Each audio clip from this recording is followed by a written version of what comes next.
Thank you for watching. This is from the Methodist bookshop. May you all have a happy John Wesley Day from the Methodist Church in Fiji.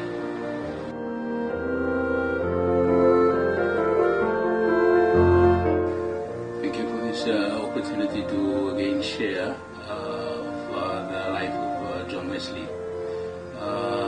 John Wesley was the founder of the movement that went on to become the Methodist Church in the world today, that comprises of more than 70 or 80 million Christians now. The significance of celebrating the 24th of May is mainly because of his spiritual birth. He was trying to find how or why the Moravians, who were part of the spiritual journey, were enjoying life when difficult time comes, and they don't feel to be down circumstances that they faced. And John Wesley was trying to find out why that was.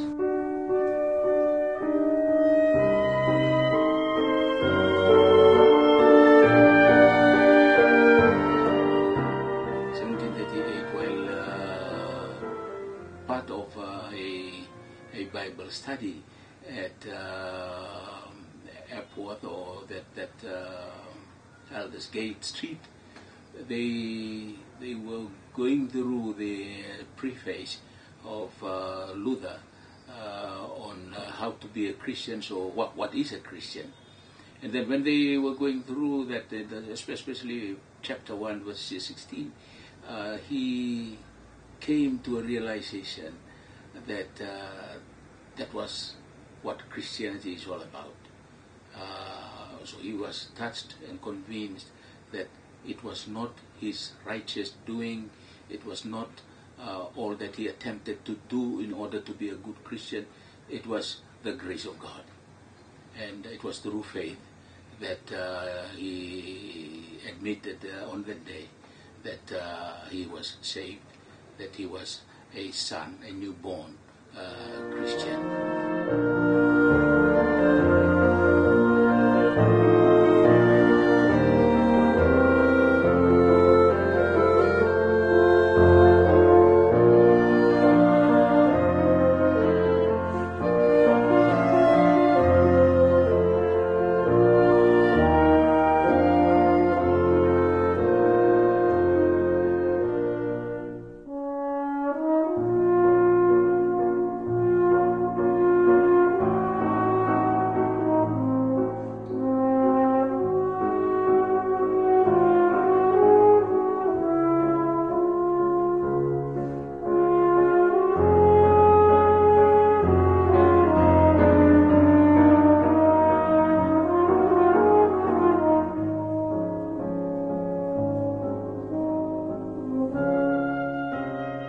That John Wesley was a good writer. You know, he wrote so many volumes of books, and in his writings, one of the things that have come out, through the studies of John Wesley, that he testified, I think, 3 or 4 times only of this experience, Elders Gate experience. He did not use it to elevate himself, but how he displayed the type of inner being that he has was shown through his commitment to uplifting the life of the neglected. He is a prison visitor. He always goes out with his group at Oxford to visit people, and he initiated so many educational institutions for the underprivileged and many others. And he was not a rich man in that sense, because he gave all that he has.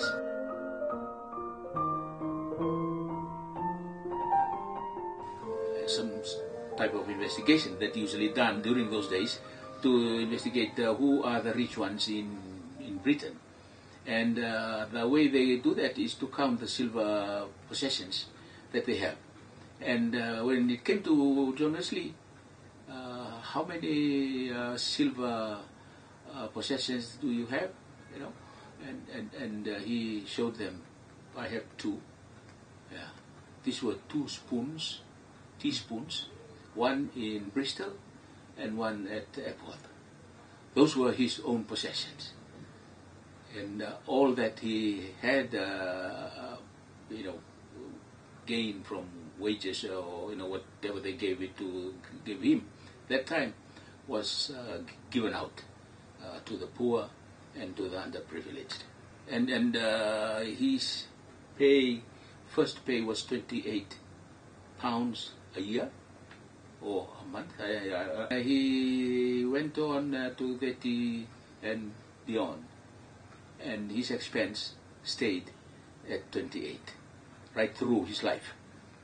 So he said he was satisfied with the 28 for food and for other needs, but all the rest were given out to serve others. So all that he had left was two silver spoons. This Elders Gate experience, he started to teach about how a Christian should live. Right?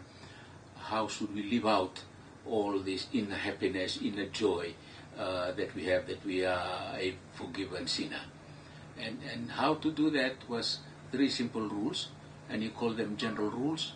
One is from morning till evening, one day, try not to harm anybody. Do no harm.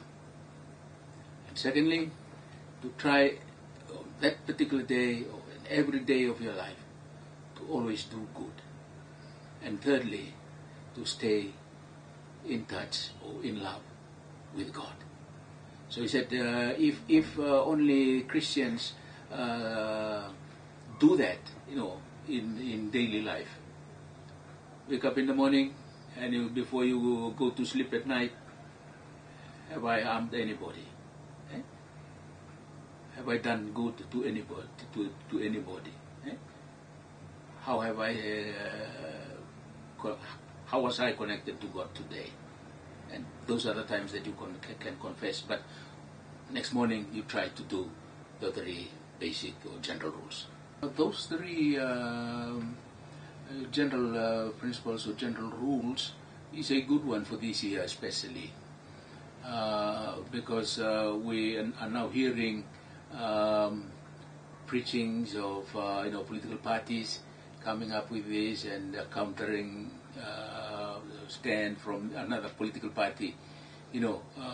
What we would like as a church to say to the general public: always try and harm nobody.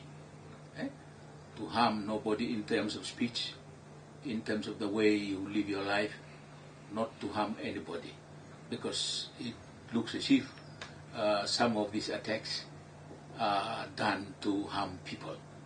So in order for Fiji to stay a country that we all like to live in, this harming of people should be another side of the thing, not what we should focus on. Secondly, I think the loving of God, staying connected with God, I think that is primary. That is very important in a Fiji that we have today. Because if we miss that focus and the focus on other things, then of course the harming will come. Right? We will not do good to others. Only if we stay focused on God and what that God or Jesus Christ, the Son of God, had done for us. If we stay focused on that, then I think we will be able to go through life in the way that we would like to have Fiji, look like or